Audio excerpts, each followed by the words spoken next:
देवतुल्य आयु माँ शक्ति। आज से अजय चंद्र कुमार के मांग 692। और आज हमारे बीच में आदरणीय एस सिंह साहब जो हेड सेंटर बीएसएनएल गाजियाबाद से हैं। आप जो विषय ले रहे हैं वो प्रज्ञोपनिषद ले रहे हैं, उसमें भी आस्था संकट प्रकरण भाग 29, इससे पूर्व भी 28 पार्ट ले चुके हैं। आप ज्यादा समय लेते हो, आदरणीय सिंह साहब से निवेदन करते हैं कि आज का उद्बोधन जारी करें। आदरणीय सिंह। धन्यवाद सर। एक बार हम लोग गायत्री महामंत्र के माध्यम से गुरु चेतना गायत्री चेतना को प्रणाम करें। ओम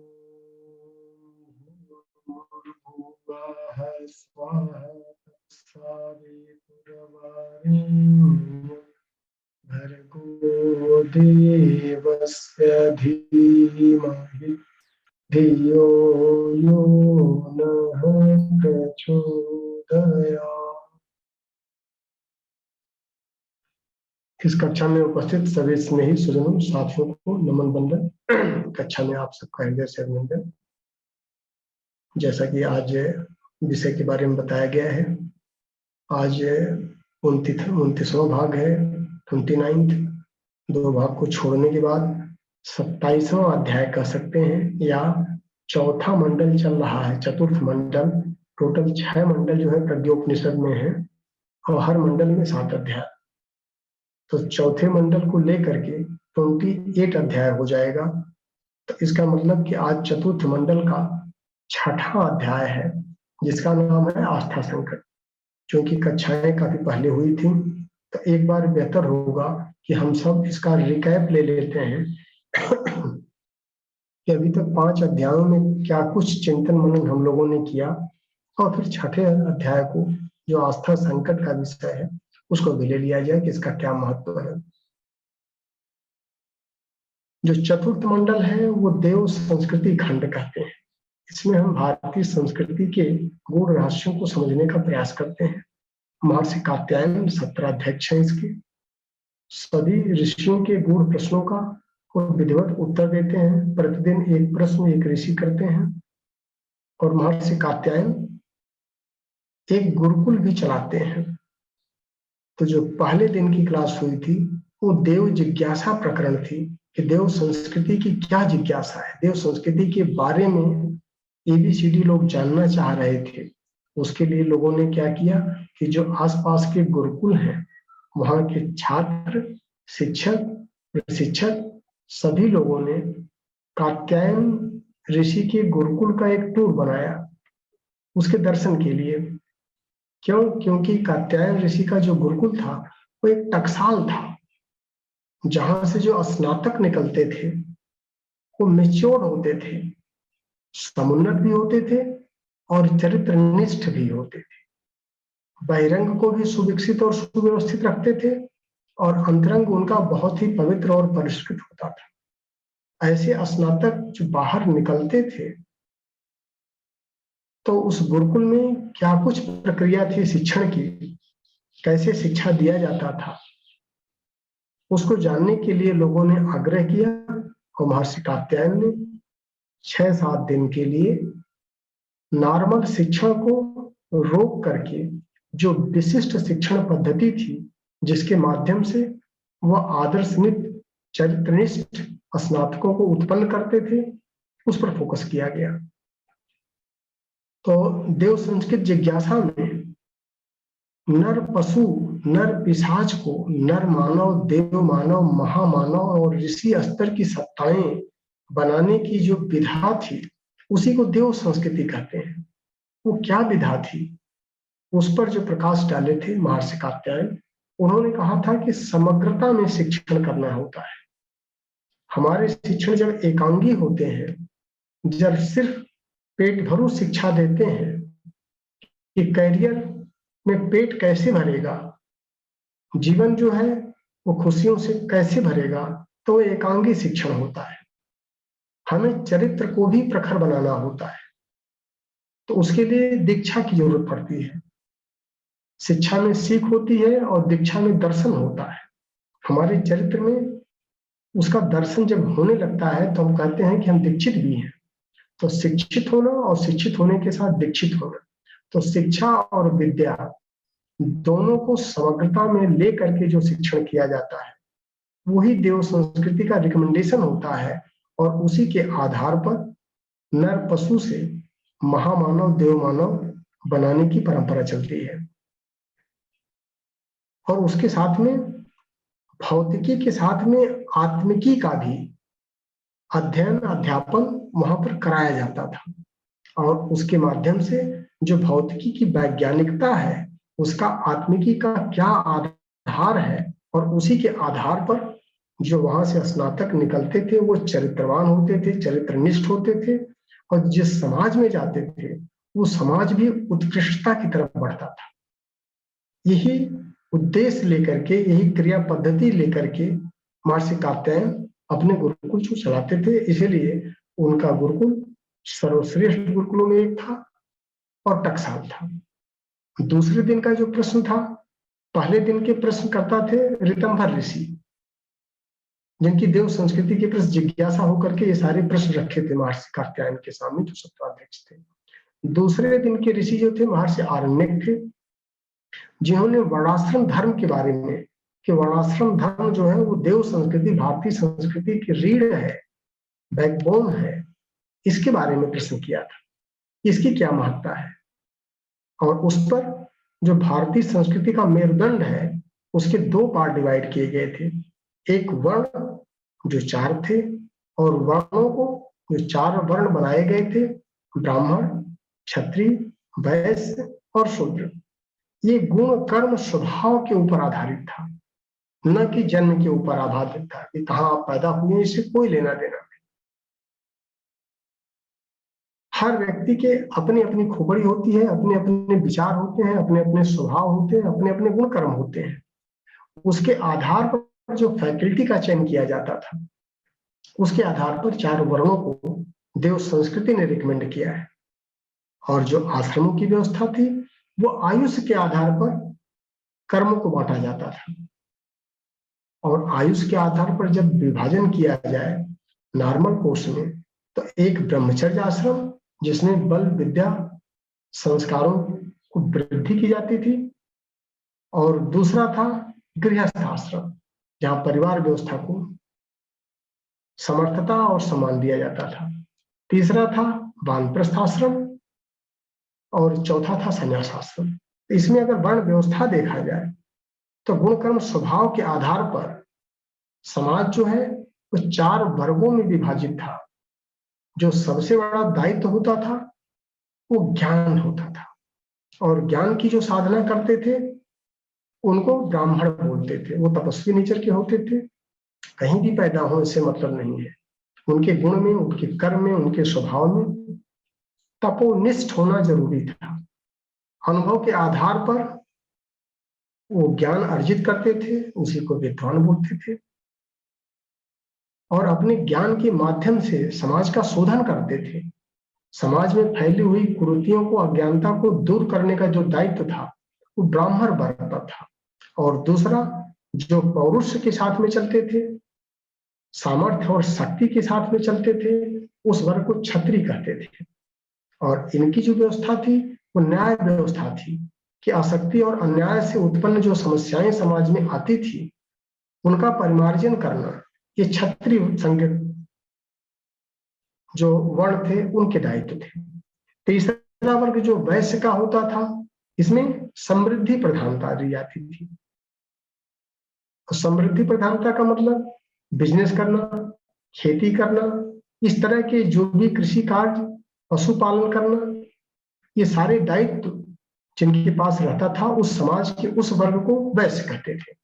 और चौथा जो था वो बहुत ही इंपॉर्टेंट होता था, सबका मूलाधार होता था।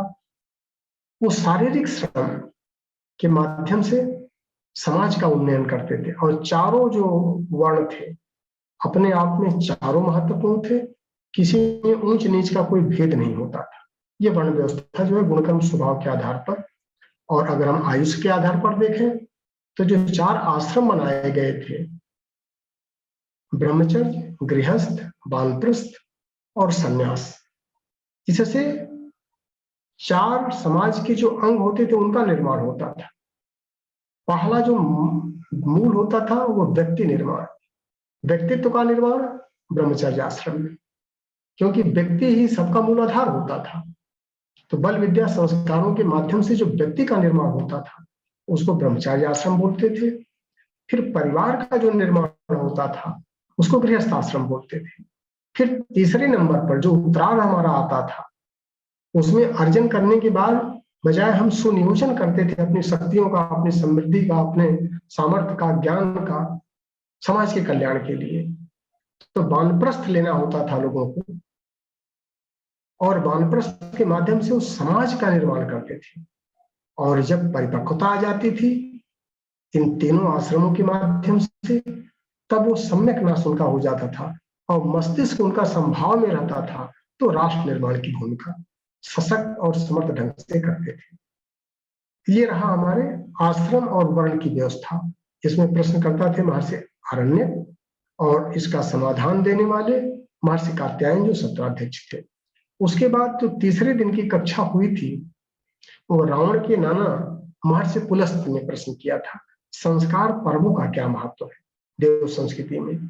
तो संस्कार पर्वों के लिए जो व्यक्ति निर्माण हमारा मूलाधार होता है समाज का, राष्ट्र का, उसके लिए सुसंस्कारिता संवर्धन, वो सुसंस्कारिता संवर्धन क्या है जिसके माध्यम से नर पिशाच से नर पशु, देव मानव, नर मानव, महामानव अवतारी सत्ताएं बनती हैं।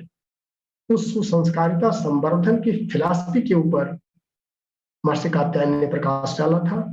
और व्यक्ति का निर्माण करना है तो जो संस्कार पद्धतियां हमारी थी विभिन्न स्मृतियों में दी गई थी, देश काल परिस्थितियों के अनुसार उनका परिशोधन होता रहता है। उसमें सबसे पहले 40 संस्कारों की बातें आई थी व्यास स्मृति, फिर 25 संस्कारों की बात आई थी, फिर 16 संस्कार बहुत लंबे दौरान तक चले थे और आज के युग के अनुरूप परम पूज्य गुरुदेव ने उसमें कुछ परिवर्तन किया। अब परिवर्तन करने के माध्यम से कुछ एडिशन किया, कुछ अल्ट्रेशन किया, कुछ को मिक्स किया और वर्तमान में 10 संस्कारों को लेकर के उसमें 2 और जोड़ दिया। 10 हमारे पुराने संस्कार को मिलाने जुलाने से बना और 2 संस्कार नए, जिसमें जन्म दिवस संस्कार और विवाह दिवस संस्कार ये कंपल्सरी कर दिया। तो टोटल 12 संस्कार, उसके माध्यम से व्यक्तित्व का निर्माण, हर व्यक्ति का निर्माण होता है। और जब समाज का निर्माण करना होता है, समूहगत संस्कार की बात आती है, तब पर्वों का महत्व आ जाता है। और पर्वों के माध्यम से जो 10 महापर्व परम पूज्य गुरुदेव ने रिकमेंड किया है आज की परिस्थितियों में,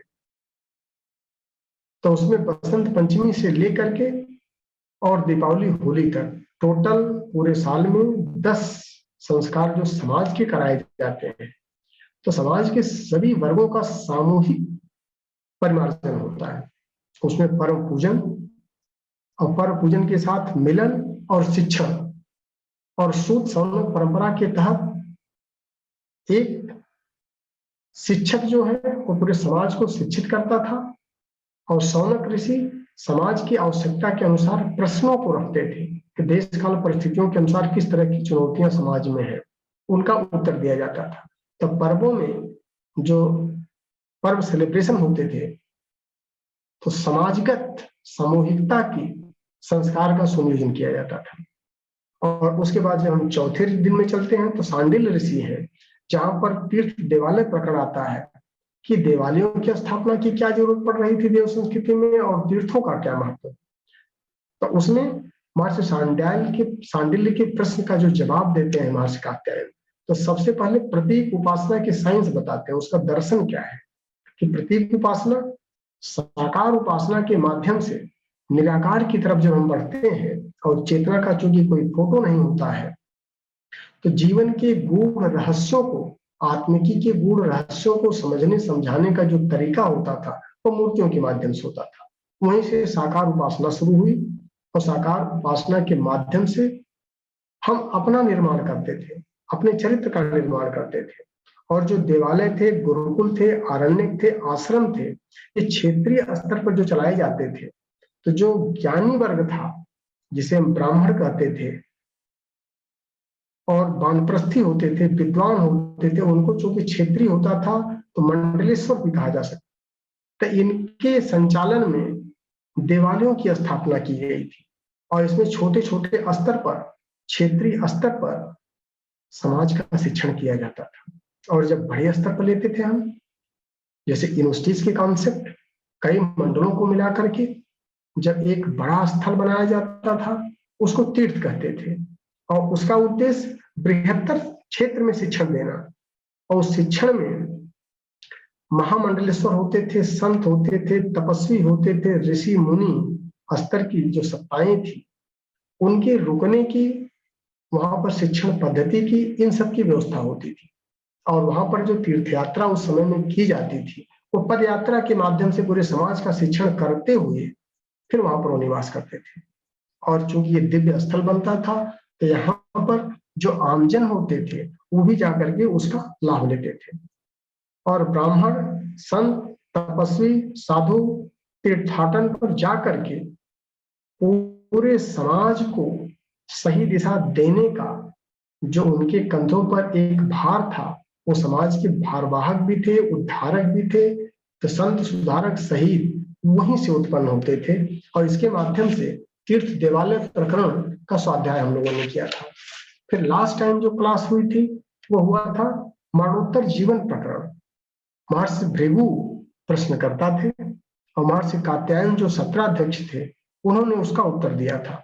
और उसमें उन्होंने बताया था कि आध्यात्मिकता का मूल सिद्धांत क्या है, पिलर क्या है, जिसके आधार पर देव संस्कृति आज खड़ी है।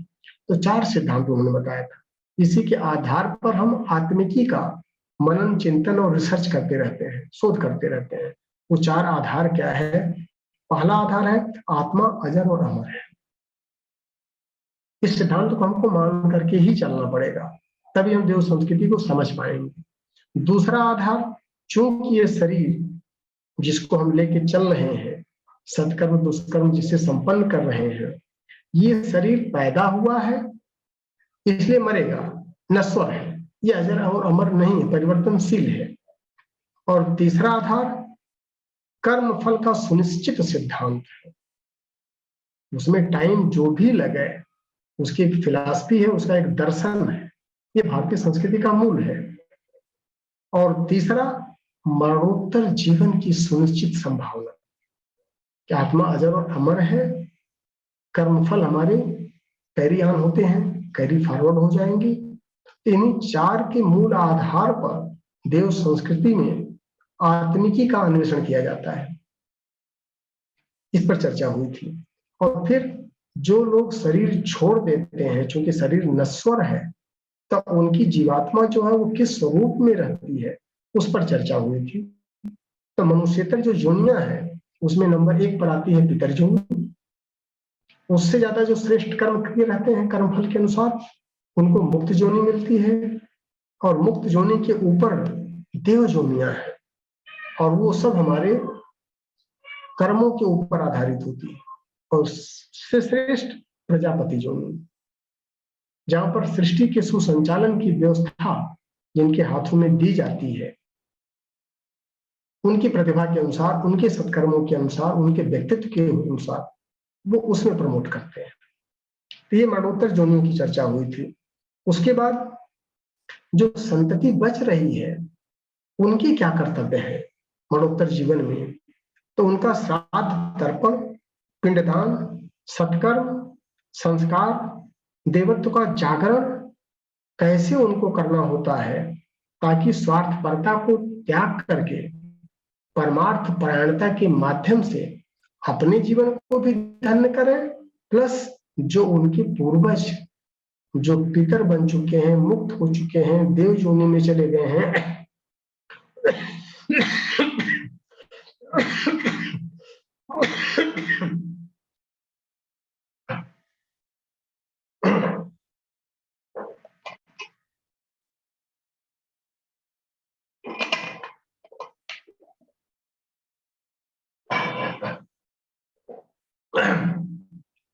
उनका भी बृहत्तर हित साधन वो कर सके।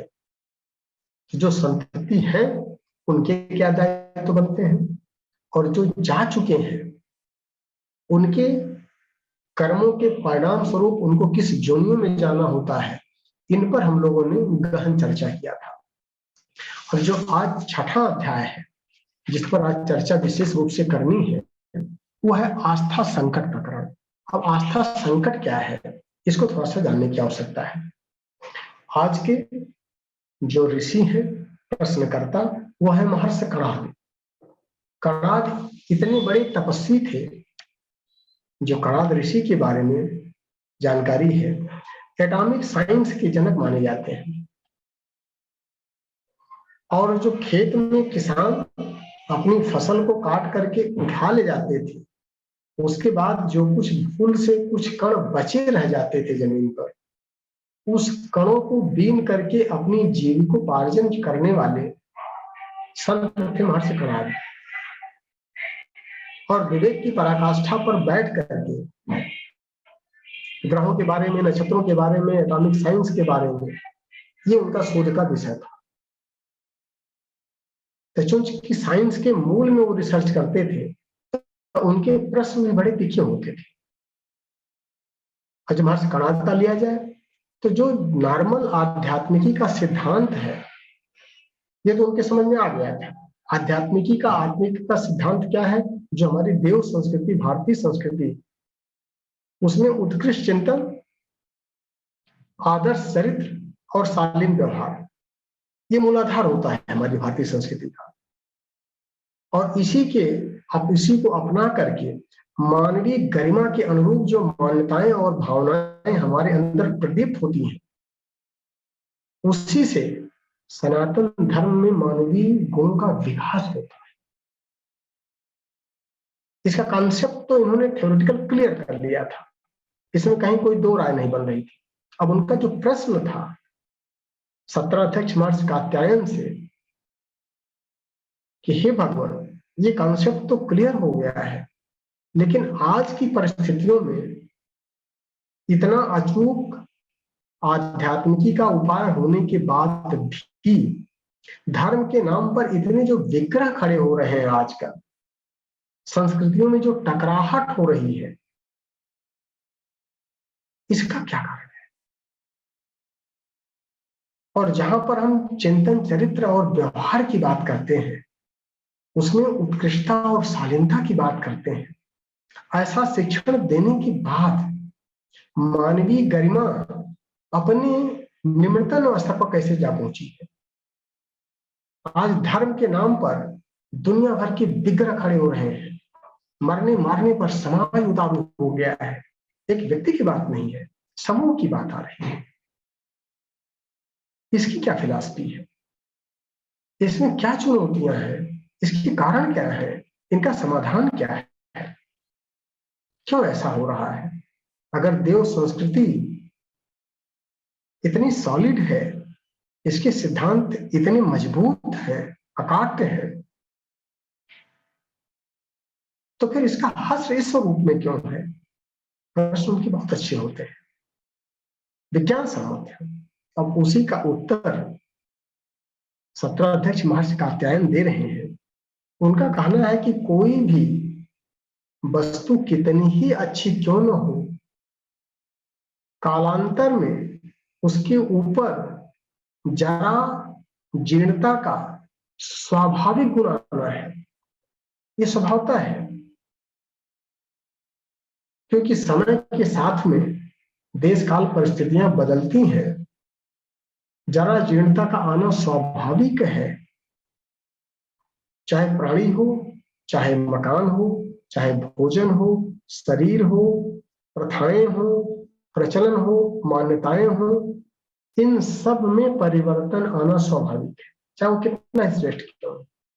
हमारा शरीर एक समय में पैदा होता है, बिल्कुल निर्विकार होता है, और धीरे धीरे इसमें विकार बढ़ता है, जीर्णता बढ़ती है, अस्थि पंजर ढीले भी होने लगते हैं। तो समय के साथ में इसमें परिवर्तन आना स्वाभाविक है। वही हाल जड़ वस्तुओं में है, वही हाल हमारे संस्कारों में भी होती है, हमारी मान्यताओं में, हमारी जो भावनाएं हैं, विचारणाएं हैं, उसमें भी जरा जीर्णता का आना स्वाभाविक है। इसका उपाय क्या है? इसका उपाय एक ही है कि सतत जीर्णोद्धार और सतत साफ सफाई, क्योंकि गंदगी इस पर जमेगी ही जमेगी, उसका उन्मूलन करना ही पड़ेगा, जो इसके अंदर परिवर्तन आएगा। शाम का खाया हुआ अमृतमय भोजन सवेरे विष्ठा बनता है, उसका निष्कासन करना ही पड़ेगा अगर हमको सिस्टम में बचाना है। तो खाली हमारी संस्कृति बहुत अच्छी है, उसको करके छोड़ दिया जाए, इससे जो फल मिलेगा वो अच्छा नहीं मिलेगा। उसके साथ अपना दायित्व बनता है, समाज का दायित्व बनता है कि समय के साथ में जो भी जरूरी कदम है उसके साफ सफाई की, उसके जीर्णोद्धार के, उसके परिवर्तन के, इसको भी साफ सफाई करना ही पड़ेगा। और इसकी साफ सफाई के लिए शास्त्रों में स्मृतियों की रचना की जाती थी समय अनुकूल। जैसे समय परिवर्तन होता है तो हमारी आवश्यकताएं बदल जाती हैं। देश काल परिस्थितियों के अनुसार जो समाज का वर्ग होता है, उनकी क्या नीड है, उसके अनुसार आचरण संहिताओं में परिवर्तन करने की आवश्यकता पड़ती है। और ये बुद्धिजीवी वर्ग को करना होता है, क्योंकि हर समाज में एक जैसा वर्ग नहीं हो सकता है। उसमें जो चिंतन, चरित्र और व्यवहार के प्रखर लोग होते हैं, उत्कृष्ट लोग होते हैं, ऐसे लोगों से अपेक्षा की जाती है कि आचरण संहिताओं को परिवर्तन करें। इसीलिए स्मृतियों की रचना की जाती थी और उसी के आधार पर सुधार व्यवस्था, प्रथाओं में, मान्यताओं में जो परिवर्तन किया जाता है, उनका मूल आधार हमारी स्मृतियां होती थी। परम पूज्य गुरुदेव ने जो परिवर्तन करने के लिए आज की परिप्रेक्ष्य में उन्होंने एक स्मृति जो दिया, उसको गायत्री स्मृति बोलते हैं। उसमें सारे सिद्धांतों को, सारे सूत्रों को उन्होंने आत्मसात किया है, ताकि उसके आधार पर वर्तमान में आचरण संहिताएं बनाई जाए, उसको अपनाई जाए, आचरण में उतारी जाए। उसके माध्यम से युग का निर्माण हो जाएगा। और अगर हम उसको नहीं अपनाएंगे, जीर्णोद्धार नहीं करेंगे, सुधार प्रक्रिया को नहीं अपनाएंगे, तो विकृतियां आना ये स्वाभाविक है। और समाज चूंकि ढर्रे पर चलने का आदी होता है, मान्यताओं को छोड़ नहीं पाता है। एक बार अगर हैबिट में कोई चीज आती है तो कहीं की फिलॉसफी कहीं लगा देता है। और अगर ओल्ड इज गोल्ड का कॉन्सेप्ट वो इन मान्यताओं पर लगाया तो दुर्गति निश्चित है। ओल्ड इज गोल्ड जो है हर जगह एप्लीकेबल नहीं होता है। तो जहां पर परिवर्तनशील सत्ता है, परिवर्तन की आवश्यकता है, देश काल परिस्थितियों में सुधार की, परिवर्तन की गुंजाइश है, वहां पर हमको अपने विवेक सम्मत निर्णय लेकर के उसको आत्मसात करने की आवश्यकता पड़ रही है। और अज्ञानता की वजह से जो धर्म है वो संप्रदायों का रूप ले लिए है। और संप्रदाय में वही हमारी जो पुरानी आदतें हैं उसमें परिवर्तन नहीं चाहेंगे, और एक संकीर्णता के दायरे में अपने को आबद्ध करके वो धर्म की प्रतिनिधि बन जाएंगे।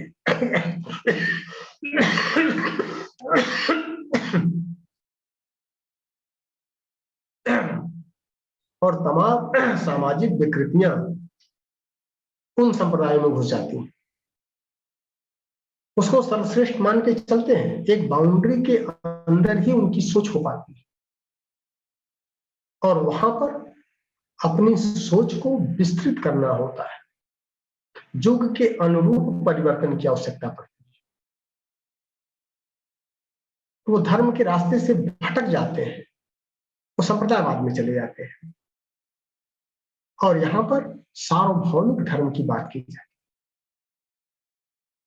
उसके लिए परम पूज्य गुरुदेव ने जो युग निर्माण का एक अभियान चलाया है और गायत्री स्मृति की जो रचना किया है उन्होंने, वो देश काल परिस्थितियों के परे होकर के किया है कि देश काल परिस्थितियों के अनुसार आज भी आवश्यक है, पहले भी यही फार्मूले लगाने थे और आगे भी यही फार्मूले एप्लीकेबल हो,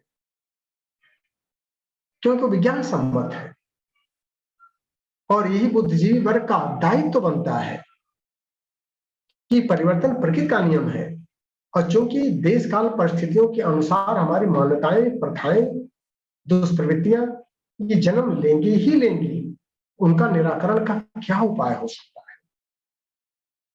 तो इसीलिए समसामयिक परिशोधन, जितने भी हमारे पाखंड आ रहे हैं, अनौचित हमारे संस्थाओं में घुस रहे हैं, दुनिया भर के जो अनुचित प्रचलन है उसका समावेश हो रहा है, अवांछनीयता घुस रही है, दोष दुर्गुण ढेर सारे पैदा हो रहे हैं, इन सब का परिशोधन समसामयिक होना ही चाहिए।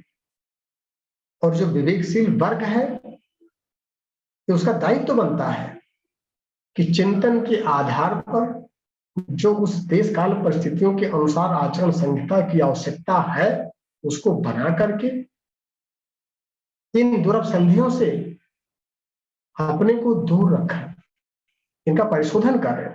और परिशोधन न करने पर फिर धर्म संस्कृति के कितने स्ट्रांग सूत्र होने के बाद भी ये हमको प्रभावित करने से नहीं छोड़ेगा। और ये अवांछनीयता सिर्फ धर्म संस्कृति में नहीं घुसी है, सिर्फ देव संस्कृति में नहीं घुसी है, बृहत्तर क्षेत्र को इसने प्रभावित किया है।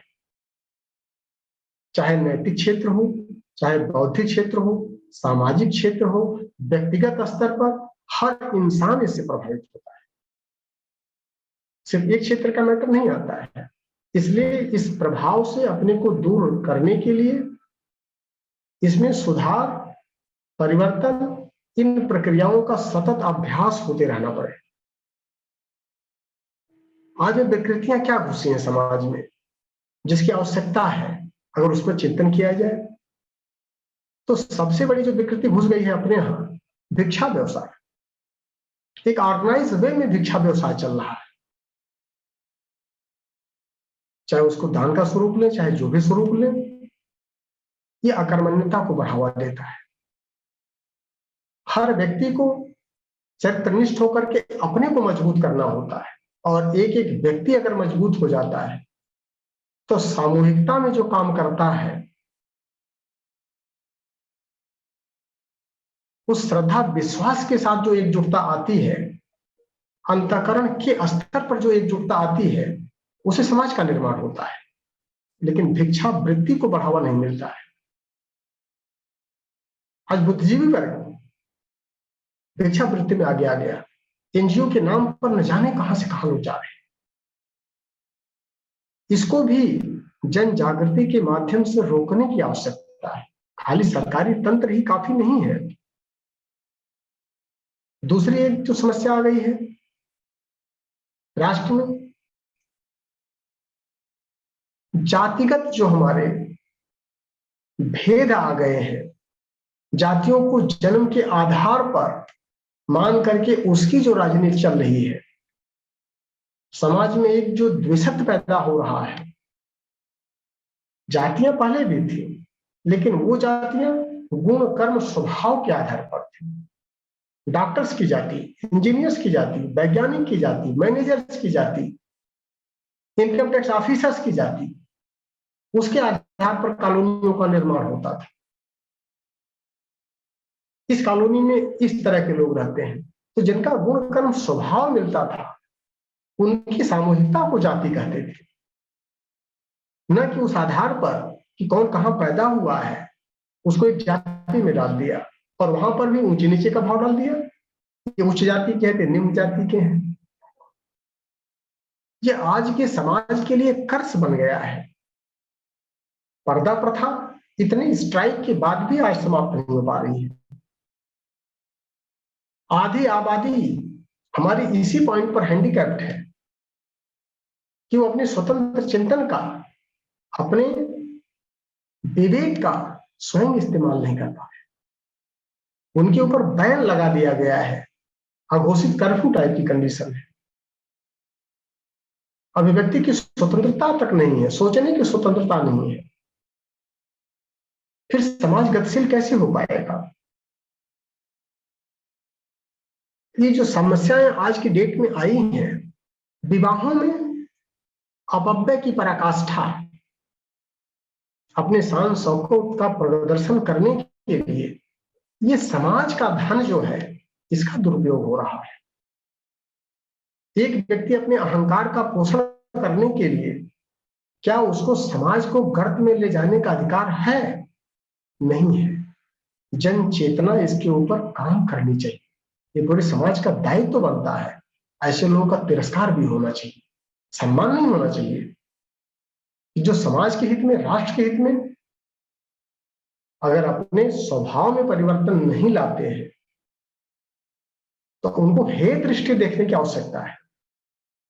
मृतक भोज एक अलग समस्या। ये दुनिया भर की जो विकृतियां हमारे समाज में आज की डेट में आई हैं, पशु बलि आज भी चल रही है, नशाबाजी आज भी चल रही है, दुनिया भर के दुर्व्यसन, बहुप्रजनन, फैशन परस्ती, उसके चक्कर में जो अथाह समृद्धि हमारी वो गलत दिशा में चैनलाइज हो जा रही है, उससे फिर राष्ट्र निर्माण नहीं हो सकता। हम सोने की चिड़िया थे और बन सकते हैं, बशर्ते इन छोटे छोटे सूत्रों को अगर व्यक्तिगत स्तर पर, सामाजिक स्तर पर, पारिवारिक स्तर पर अगर इनका अभ्यास किया जाए, यही एक टाइम बन करके राष्ट्र निर्माण में अपनी बेहतर भूमिका को सुनिश्चित कर सकते हैं। ये छोटे छोटे विकृतियों के उदाहरण हैं। अब इनकी चुनौतियां क्या सामने हमारे आई है, जो चुनौतियों को हर व्यक्ति फेस कर रहा है और गहराई में जाकर के कारण ढूंढने का प्रयास नहीं करता है। चुनौतियां क्या है? सबसे बड़ी चुनौती जो आई है अस्वस्थता की। पूरा समाज अस्वस्थ होता जा रहा है, शारीरिक अस्वस्थ। तात्कालिक लाभ हम खोजते हैं लेकिन फिर भी लाभ नहीं मिल पाता। मानसिक रूप से अस्वस्थ हो गए हैं। अधिकांश परिवारों में देखिए चिंता है, टेंशन है, तनाव है, डिप्रेशन है, क्रोध है। ये सब मानसिक रोग है। शारीरिक रोग, मानसिक रोग, आत्मिक रोग। मानवीय गुणों के बजाय दानवीय गुणों को हम पैदा करते जा रहे हैं। हमारा अंतःकरण पवित्र होने के बजाय कलुषित होता जा रहा है, कलमश से भरता जा रहा है। तो सबसे बड़ी चुनौती अस्वस्थ हम होते जा रहे हैं।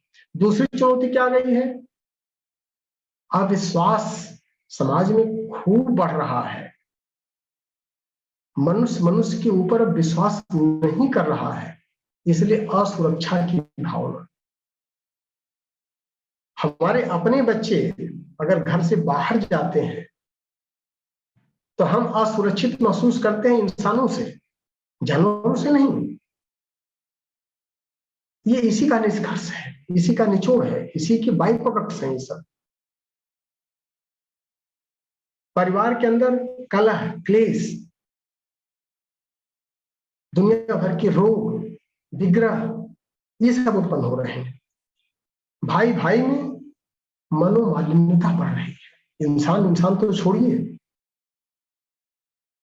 कि मन के स्तर पर भी साफ सफाई लोगों में नहीं हो पा रही है।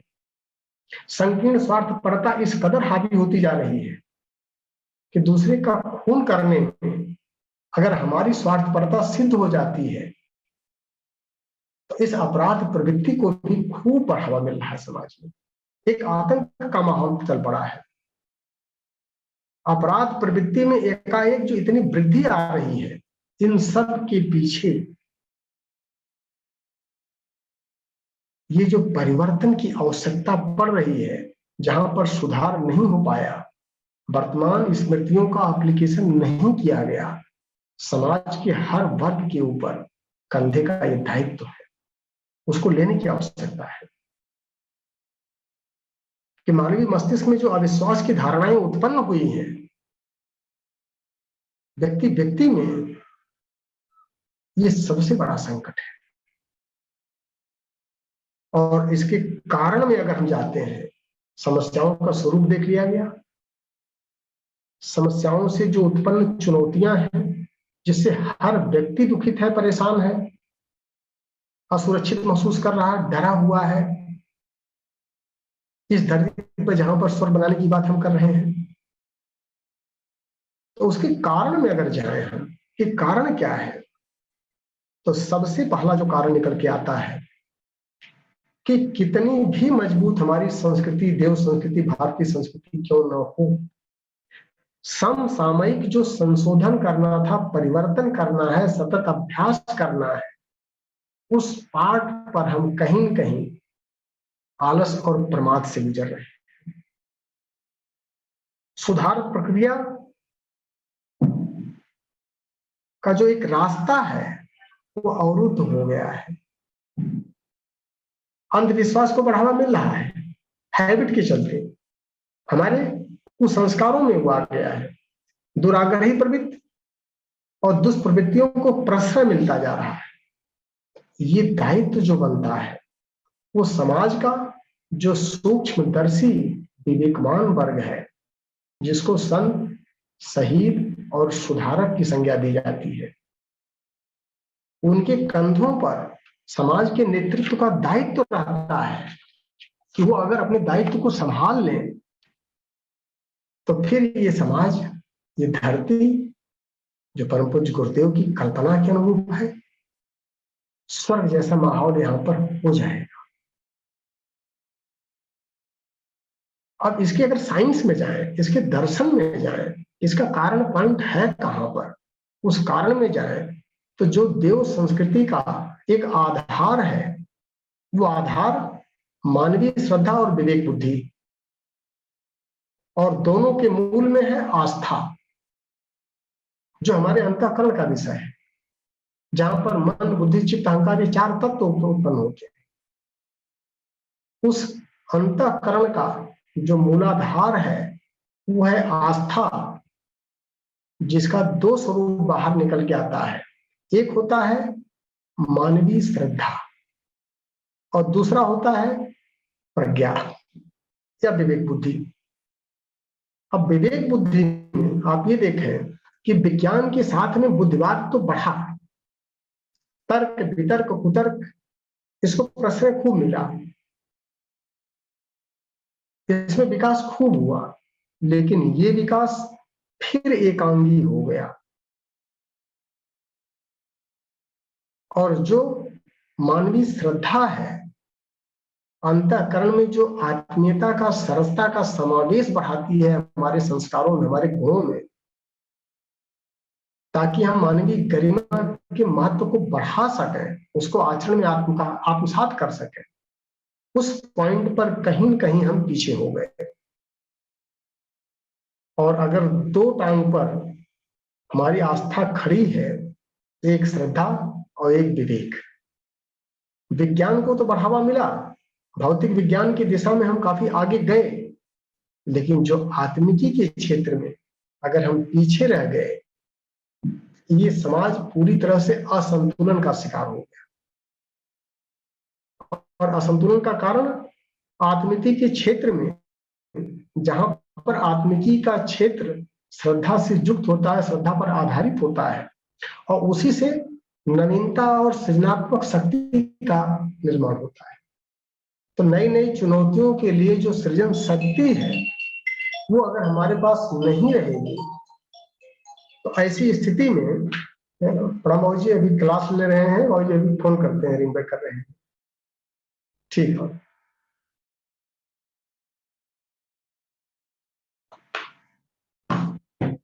तो जो सृजनशीलता है, इन चुनौतियों से निपटने के लिए, वो सृजनशीलता बिना श्रद्धा के सजल हुए संभव नहीं है। तो और श्रद्धा सजल कैसे होगी?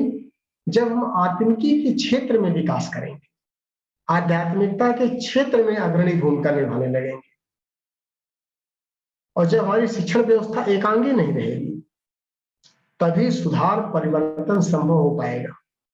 और बिना आत्मिकी को आत्मसात किए, आध्यात्मिक क्षेत्र में विकास किए, संत, शहीद, सुधारक की भूमिका निभाए हुए देश काल परिस्थितियों के अनुसार परिवर्तन संभव नहीं है।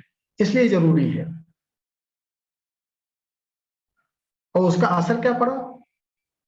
आत्मिकी के क्षेत्र में अगर हमने भोजन कम किया और ज्यादा भोजन भौतिकी के क्षेत्र में कर लिया, ज्यादा से ज्यादा एकांगी विकास अगर भौतिकी के क्षेत्र में किया, बुद्धिवाद को बढ़ावा दिया, तो उसका असर जो देव संस्कृति के 4 स्तंभ हैं, जिसके ऊपर देव संस्कृति हमारी टिकी हुई है,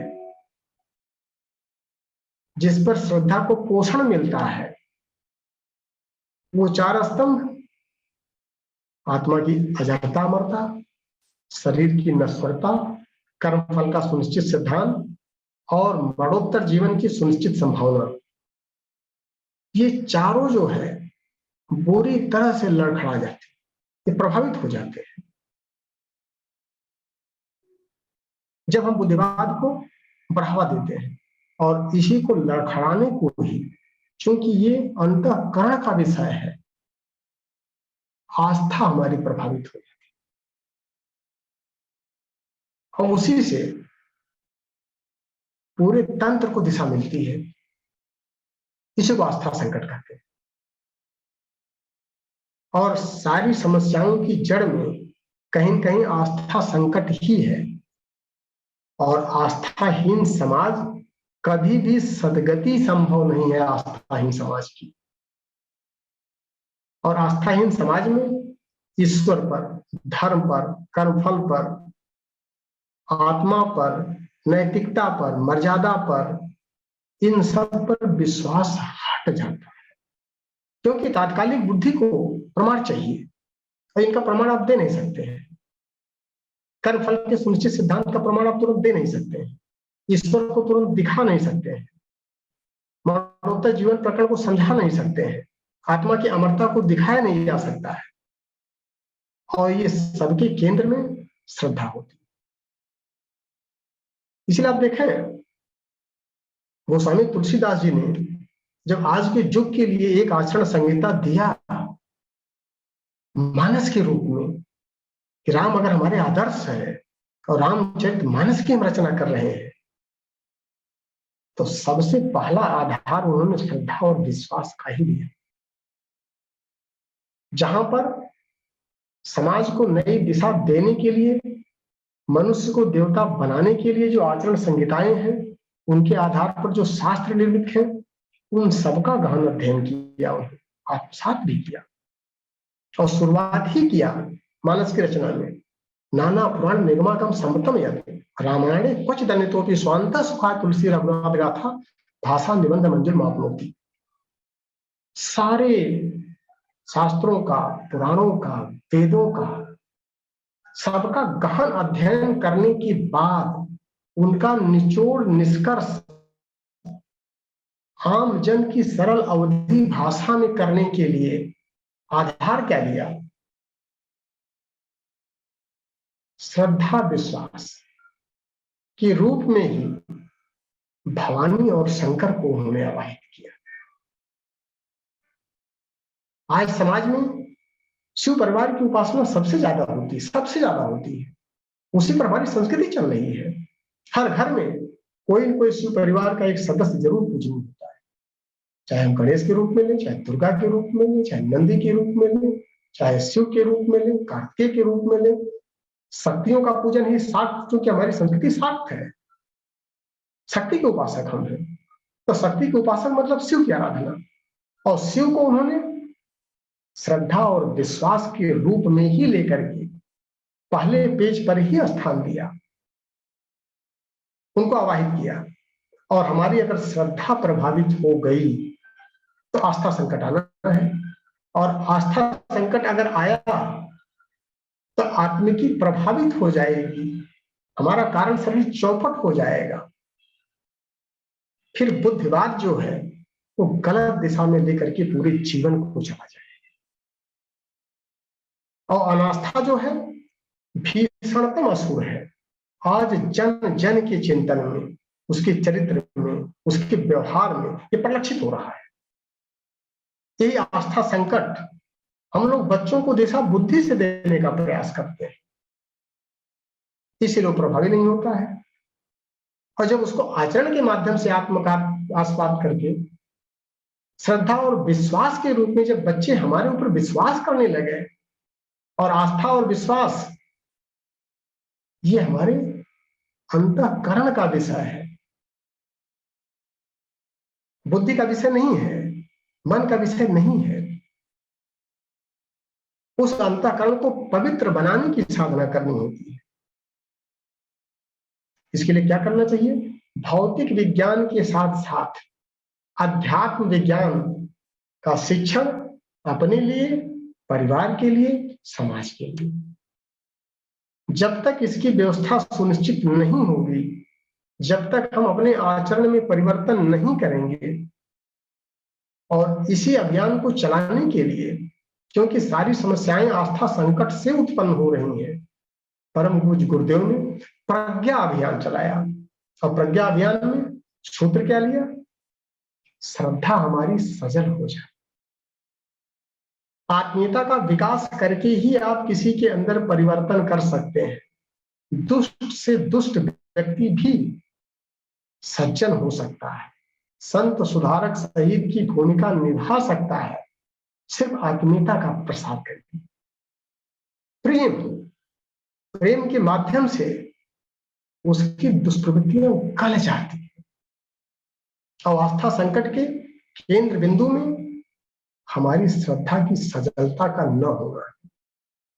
तो श्रद्धा हमारी सजल हो और प्रज्ञा में प्रखरता हो। और प्रज्ञा बोलते हैं बुद्धि को नहीं, दूरदर्शी विवेकशीलता, जिसके अंदर हमारी देव संस्कृति के सारे मूलभूत सिद्धांत, जिसके ऊपर देव संस्कृति आधारित है, आश्रित है, वो सब समाहित है। जब दूरदर्शी विवेकशीलता हम इनकॉर्पोरेट करेंगे और उसको सजल श्रद्धा के साथ जोड़ेंगे, तो सिर्फ दो चीजें तीसरे को लेकर स्वतः आ जाएंगी। सजल श्रद्धा, प्रखर प्रज्ञा के साथ में प्रबल निष्ठा, क्योंकि कर्मयोग की फिलॉसफी को काटा नहीं जा सकता है। और बिना क्रिया किए, बिना उसको व्यवहार में प्रैक्टिकल उतारे, तो चिंतन में श्रेष्ठता, चरित्र में प्रखरता के साथ में व्यवहार में शालीनता, अर्थात प्रबल निष्ठा। सजल श्रद्धा, प्रखर प्रज्ञा और प्रबल निष्ठा, ये तीनों का जब समन्वय हम करेंगे, तब ये आस्था संकट की समस्याओं से, उसकी चुनौतियों से और युग के सामने जो चैलेंजेस हैं, उनसे दूर होने का एक ही उपाय है। और इसी को प्रज्ञा अभियान कहा गया। इसी को परम पूज्य गुरुदेव ने जो बड़े इंपॉर्टेंट नए सूत्र दिए हैं, किसी शास्त्रों में नहीं, किसी वेद में नहीं है। प्रज्ञोपनिषद में जो उन्होंने सूत्र दिया है, लगभग 4000 नए श्लोकों को दिया है। उसी के जो 2-4 सूत्र है, उसमें एक सूत्र आता है, मानव स्वस्य भाग्य से विधाता स्वयं ही। मनुष्य के पास जो भी सुख दुख, आपत्ति विपत्ति आ रही है, वो अपने भाग्य का स्वयं विधाता है। बस खाली उसके चिंतन को चेंज करने की आवश्यकता है, आचरण के माध्यम से उसको समझाने की आवश्यकता है कि उसकी समस्याओं की जड़ में, जड़ कहाँ है, जड़ के कारण को दूर करना है। पत्तियों का सिंचन करने से पेड़ हरा भरा होना जरूरी नहीं है, लेकिन जड़ का अगर हम सिंचन करेंगे, मूल को सिंचित करेंगे, उसको बताने की आवश्यकता है कि आपकी जड़ कहाँ है। और जब जड़ दुरुस्त हो जाएगी, वहीं से समस्या आ रही, समस्या कहाँ रही है? अचिंत चिंतना जाता अयोग आचरण स्थिता फलतः रोग शोक आरती कलह क्लेश नाश्य। नए सूत्र पर मुझे गुरुदेव ने दिया है। सारे रोग का, शोक का, कलह का, क्लेश का, नाश का, सर्वनाश का कारण अचिंत चिंतन, और अचिंत चिंतन की वजह से बॉडी उसमें गतिशील हो जाती है और अयोग्य आचरण उतर आता है, और फिर अवांछनीय कर्म कर बैठता है। और उसकी जड़ में अचिंत चिंतन, जो आस्था संकट के निवारण से ही दूर हो सकता है। और उसी में ईश्वर का रोल भी बताते हैं। अपना रोल खुद डिसाइड किया उन्होंने उस सूत्र में, मैं क्या करूंगा, मैं क्या करने जा रहा हूं। वहां क्या सूत्र देते हैं? निराकारत्व हेतुश्च प्रेरणाम कर्तुम ईश्वर और शरीरश्च गृह्णामि गत संचालने तथा। ईश्वर क्या करता है? ईश्वर सिर्फ आपके अंतःकरण में प्रेरणा ही भर सकता है और कुछ नहीं करता है वो। और कर्म करने के लिए शरीर की आवश्यकता होती है, और शरीर में गति संचालन उसी से होगा जो सॉफ्टवेयर हमारा रहेगा। कंप्यूटर उसी पॉइंट पर काम करेगा जो सॉफ्टवेयर उसमें प्रोड्यूस कराया जाएगा। और ईश्वर सिर्फ प्रेरणा भरेगा, और प्रेरणा भरने के लिए जब हमारा अंतःकरण पवित्र होगा, उसमें श्रद्धा विश्वास का पुट होगा, तो ईश्वरीय सत्ता स्वयं लैंड करेगी और प्रेरणा के माध्यम से हमारा रास्ता बताएगी। और परम पूज्य गुरुदेव क्या करने जा रहे हैं शरीर छोड़ने के बाद? उन्होंने भी उसी का आगे वाला सूत्र दिया है, अपेक्षन्ते वरिष्ठाश्च आत्मनः कार्य और अग्रदूतानि आदि कर्तुम पुष्टाम अन्विष सर्वदा। अब मेरा एक ही काम रह गया है कि इस समाज में जो समाज के अग्रदूत हैं उनको खोजना, उनके अंतःकरण में उतरना और उनको उस दिशा के लिए मार्गदर्शन देना, प्रेरित करना और उनको उस कार्य पर सुनियोजित करना। ये काम ईश्वरीय सत्ता का है, और यही हम सूक्ष्म शरीर में और कारण शरीर में करने जा रहे हैं। और इसीलिए सूक्ष्मीकरण की साधना उन्होंने किया, क्योंकि जो प्रज्ञा युग आ रहा है, प्रज्ञा अवतार आ रहा है, ये उन सभी युगों से ज्यादा समस्याओं से ग्रसित है। राम के अवतार में उन्होंने आत्मसत्य का शिक्षण दिया, कृष्ण ने ओम पुरुष के कर्तव्य का निर्वाह किया, बुद्ध जो है विवेक के देवता कहलाए। लेकिन आज के जो कलियुग की समस्याएं हैं, इन तीनों के बृहत्तर स्वरूप से भी ज्यादा है। अगर तीनों को मिला दिया जाए तो भी कलियुग की समस्याओं का समाधान नहीं हो सकता है। इसलिए परम पूज्य गुरुदेव ने कहा, एक विवेकानंद से हमारा अब काम नहीं चल पाएगा। रामकृष्ण ठाकुर को तो एक विवेकानंद मिला, उन्होंने कुछ काम कर लिया, लेकिन हमको 10,000 विवेकानंद चाहिए। और इसके लिए अब हमको खोजना पड़ेगा, ढूंढना पड़ेगा, उसके अंतःकरण को पवित्र करना पड़ेगा, प्रखर बनाना पड़ेगा उसको, और उसको फील्ड में संत, सुधारक और शहीद की भूमिका के लिए उसको तैयार करना पड़ेगा। यही हमारा दायित्व है। और जो भी परम पूज्य गुरुदेव के चेतना के साथ में साझुता स्थापित करने वाले उनके शिष्य हैं, भक्त हैं, उनका भी यही दायित्व बनता है कि अपने आचरण को इतना परिष्कृत करें और आस्था संकट को दूर करके ही समस्याओं का समाधान समुचित रूप में दिया जा सकता है। क्योंकि समय की मर्यादा है और 7 बज गया है, तो हम चाहेंगे कि आस्था संकट पर आज यहीं पर अपनी वाणी को हम विराम दें, और कुछ अनुभव साझा हो जाएंगे तो उस पर कुछ आपसी गुफ्तगू से ज्यादा फायदा होगा। सर धन्यवाद आदरणीय आशीष सिंह साहब। आज आपने आस्था संकट प्रकरण प्रज्ञोपनिषद का पार्ट 29 लिया। अब मैं सभी लोगों को अनुरोध करता हूँ, और जो व्यक्ति अपने विचार साझा करना चाहते हैं वो सहर्ष कर सकते हैं। उसके पश्चात आदरणीय एन के नैब साहब 2 शब्द आपको धन्यवाद के देंगे। और आपने सही कहा कि अब स्वामी विवेकानंद जो है और कई सारे चाहिए, और इसमें कोई शक नहीं है, क्योंकि ये विशिष्ट समय चल रहा है और विशिष्ट समय में विशिष्ट व्यक्तियों को विशिष्ट कार्य करना है। और वो विशिष्ट कार्य कहीं पर भी वाणी से नहीं, आचरण के माध्यम से होगा। अगर हम देखें तो जितने भी महापुरुष हुए हैं, महापुरुष एक ही हुए और उनके लाखों करोड़ों फॉलोअर्स क्यों बन गए? इसीलिए बन गए क्योंकि उनकी कथनी करनी एक थी। इसीलिए अब बजाय बाहर झांकने के हर व्यक्ति को अपने अंदर झांकना होगा। तो गुरुदेव का थॉट है कि अपना सुधार संसार की सबसे बड़ी सेवा है, तो इसलिए हर व्यक्ति को अपना अपना सुधार करना है। चलिए, कोई किसी का विषय पर।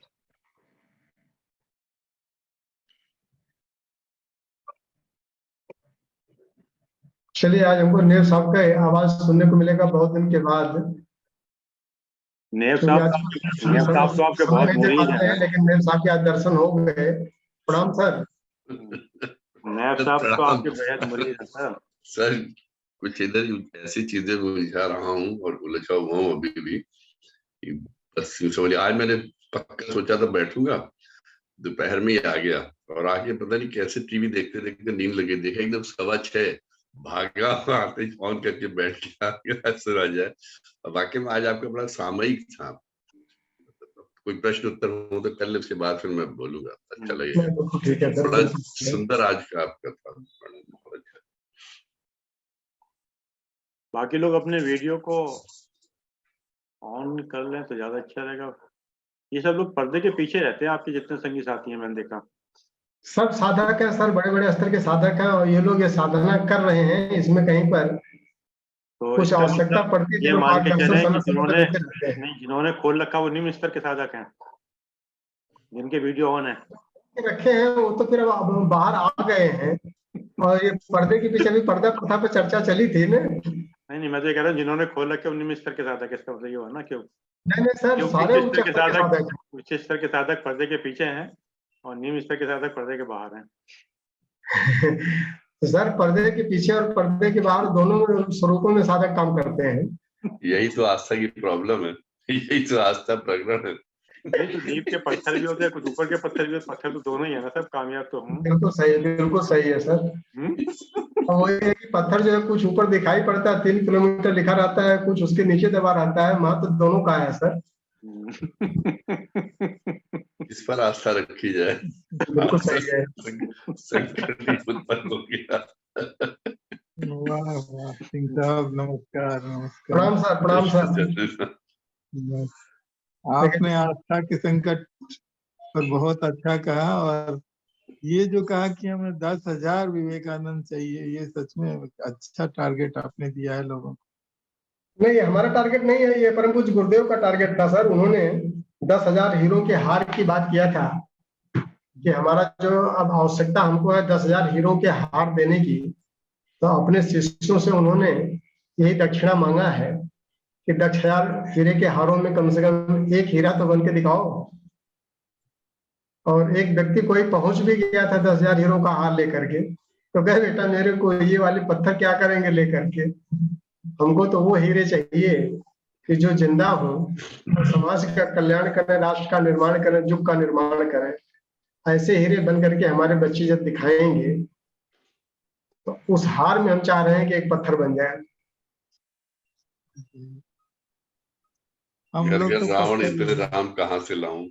बिल्कुल सही है सर। हम लोग तो ये पत्थर के बच्चे हैं पत्थर सर, ही उन्हीं रहे। के शिक्षण पर प्रयास कर रहे हैं कि अधिक से अधिक जो है जी, उस दिशा में चल करके परम पूज्य गुरुदेव को संतुष्ट किया जा सके। हम लोग तो पत्थर के पत्थर ही रह गए। सर पत्थर इतना मजबूत होता है, वही हमको दिशा देता है कि कितने किलोमीटर चलना है।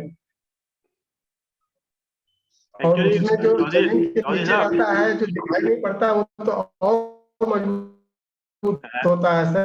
चौधरी साहब चौधरी साहब, उसी के हम्म, खड़ा होकर सब जो लेकर चल रहा है। चौधरी साहब, हाँ हाँ मैं थोड़ा सा हाँ।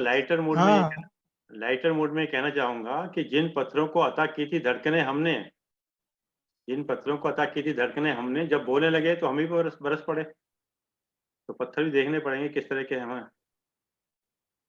बिल्कुल सही है सर, बिल्कुल सही है। एक तो सामने ही बैठा है आपके। मूड गति वाले हैं हम लोग तो, मूड मती। चलिए आदरणीय आप साहब। आज आदरणीय एस सिंह साहब ने आस्था संकट प्रकरण के ऊपर अपनी बात की और बहुत सामयिक विषयों को छुआ और सामाजिक कुरीतियों के बारे में बात की। और वाकई में हम लोग की जिन चीजों पे रोजमर्रा पे हम लोग इनको फेस करते हैं, इनको देखते समझते हैं, और वहां पर जब असफलता हासिल होती है या कहीं परेशानी होती है, उस पीड़ा को भोगते हैं, उसका वर्णन किया। हमें किसी चीज में आस्था रह नहीं जा गई है, या क्या कह लीजिए कि हर चीज को जब तक सामने होते ना देख ले तब तक उसके ऊपर हम लोग को विश्वास ही होता है। अब उन्होंने बहुत अच्छा कहा कि हम आत्मा अमर है, इसकी कहाँ से लाए इसकी तर्क, कहाँ है इसका? या ईश्वर है, इसका तर्क कहाँ है? अब लोग कहते नहीं सब सामने प्रूव करके बताइए, नहीं है, उसका कोई नहीं है। तो उसके लिए फिर वही हमको चाहिए श्रद्धा और विश्वास। श्रद्धा और विश्वास मूल आधार है आस्था का।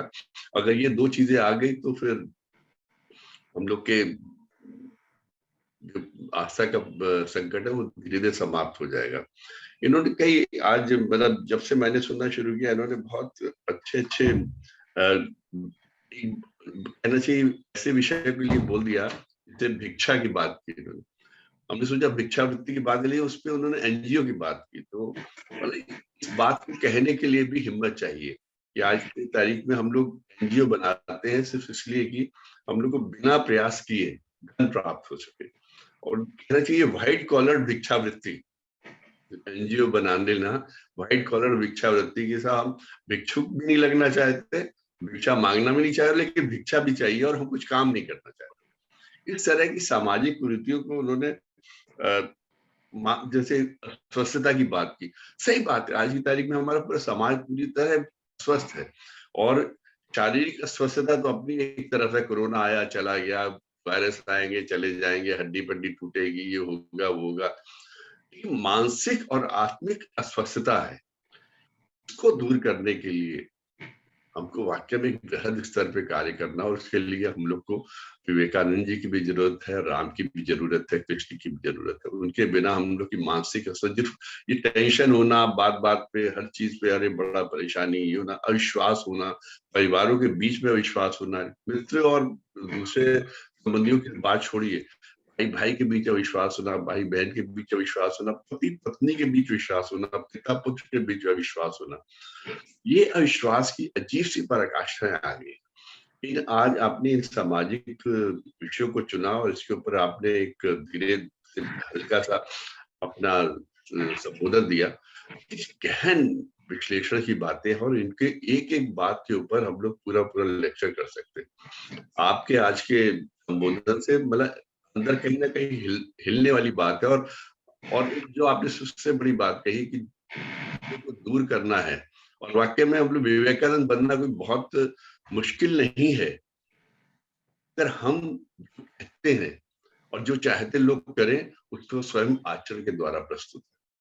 एक बार वो चीजें आचरण में आ गई तो हमको फॉलोअर भी मिल जाएंगे जो हमारी बात को समझे। जब हम उसी चीज को करके कर रहे हैं फिर हमारी बात का असर भी होता है, हमारी बात में ताकत भी आती है, हमारी वाणी में ताकत आती है, हमारे कर्मों में ताकत आती है, और वो हमको लोग देखते हैं कि ये भी ऐसा ही कर रहे हैं जैसा कहते हैं, तो हमको लोग फॉलो भी करना शुरू कर देते हैं। एक चीज घर से शुरू होती है, आपके बच्चे आपको फॉलो करते हैं अगर वो देखते हैं कि पिताजी ये कर रहे हैं, सिर्फ कहते नहीं है, डांट के हम ही से नहीं करवा रहे, स्वयं भी इस काम को कर रहे हैं, तो बच्चे आपको फॉलो करते हैं। संस्कार भी घर में इसी से आते हैं, संस्कार आना, कर्म आना, ऐसे टीचर्स को सब फॉलो करते हैं। आप देखिए कोई बच्चा घर में टीचर ने ऐसा कहा था हम तो ऐसा करेंगे, टीचर को फॉलो करते हैं, तो फॉलोअर्स भी हो जाएंगे। लेकिन आप जो कहते हैं उनको पहले स्वयं अपने में तो आचरण में तो लाइए, स्वयं तो उसको करके दिखाइए, अपने चरित्र को भी तो उस स्तर तक ले जाइए।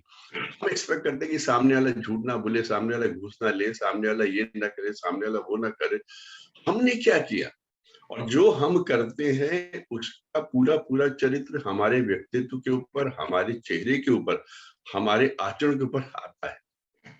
हम लाख कहते रहेंगे हम झूठ नहीं बोलते, हम ये नहीं करते, हम वो नहीं करते, लेकिन अगर हम करते हैं तो वो हमारे चरित्र पे कहीं ना कहीं परिलक्षित हो जाता है, और वो सामने वाला बड़े आराम से भाप सकता है कि आदमी झूठ बोल रहा है, हमको बरगला रहा, हमसे चाहता हम ये ना करें।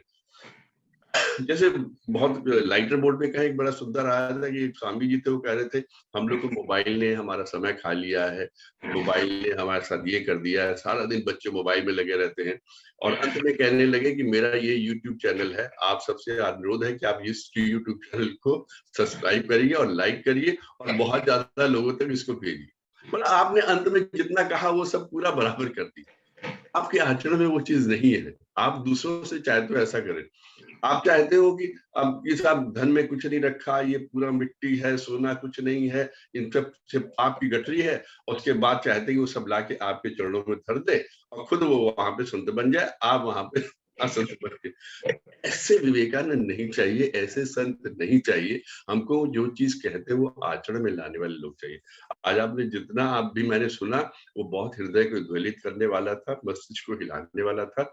और आपकी एक सुंदर वाणी बहुत दिनों बाद सुनने के लिए, उसके मैं क्षमा प्रार्थी, मैं पहले बीच में अटेंड नहीं कर पाया, बीच में धीरे धीरे फिर रेगुलर हो रहा हूँ। बहुत जल्दी आज आपने जो किया उसके लिए, जो भी बोला आपने उसके लिए आपका बहुत बहुत धन्यवाद। और ये विषय जो है ये बहुत सामयिक विषय है, सामाजिक विषय है और लोगों के हृदय में परिवर्तन करने वाले विषय। आपका बहुत बहुत धन्यवाद। धन्यवाद आदरणीय एनके नैब साहब, धन्यवाद आदरणीय श्री सिंह साहब, आपने समय निकाल के समय दिया। और जैसा कि एक विचार के साथ तो 3 बार ओम के साथ अपनी बात समाप्त करते हैं। पढ़ के सुना दीजिएगा, क्या लिखा हुआ है, आपने पढ़ लिया शायद सिंह साहब। बाबूजी प्रणाम। आस्था संकट के निवारण के लिए शिक्षा पद्धति में क्या सुधार किया जाए? आचरण की शुद्धता होनी चाहिए, शिक्षा पद्धति पर आ जाएगा। शिक्षा में सभी चीजें पहले से ही निहित है। ये नैब साहब को अच्छा बाबूजी क्या है या सिंह साहब को बाबूजी क्या है? नहीं सर, ये हमारे आचार्य जी का प्रश्न है हमारे सिंह साहब के लिए। उसमें शिक्षा के साथ में विद्या को समाहित करना पड़ेगा और विद्या आचरण के माध्यम से ही दिया जाता है। शिक्षा वाणी के माध्यम से दिया जाता है, विद्या आचरण के माध्यम से। इसलिए जो हमारी पहले पुरानी गुरुकुल की परंपराएं होती थी, आश्रम की परंपराएं, उसमें शिक्षक और छात्र दोनों 24 घंटे साथ ही रहते थे और वहीं पर अंतःकरण को परिष्कृत और परिमार्जित करने का एक स्कोप बनता था।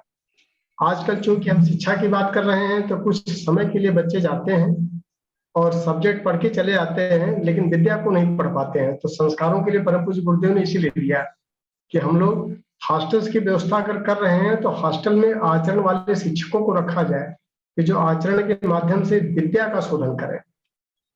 तो दोनों में इसीलिए अंतर है। तो उसकी आवश्यकता तो पड़ेगी और जब तक वो पद्धतियां नहीं आएंगी तब तक समस्याएं रहेंगी। चलिए सर, जैसे कि एक विचार के साथ और 3 बार ओम के साथ अपनी बात समाप्त करते हैं। आज का विचार बहुत ही छोटा सा है। खास है वो लोग, खास है वो लोग इस दुनिया में, खास है वो लोग इस दुनिया में जो वक्त आने पर वक्त दिया करते हैं। सही बात। क्योंकि हमारे गुरुदेव ने क्या है कि समयदान अंशदान, अंशदान 2 ना 2 पर समयदान भी दे रहे हो तो वही अंशदान के बराबर है।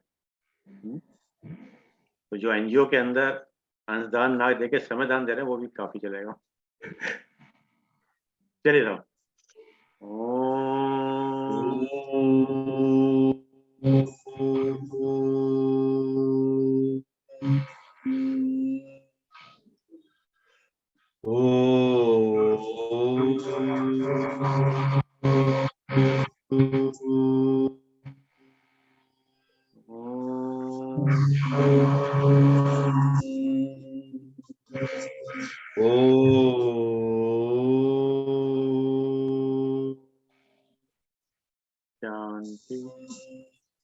शांति शांति शांति।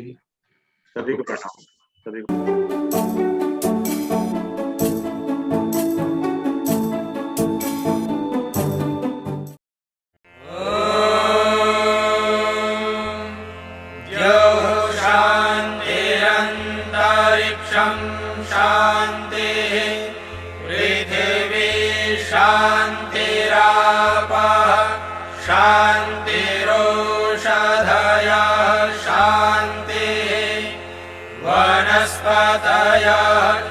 शांतिर्विश्वे देवाः शांतिर्ब्रह्म शांतिः सर्वं शांतिः शांतिः।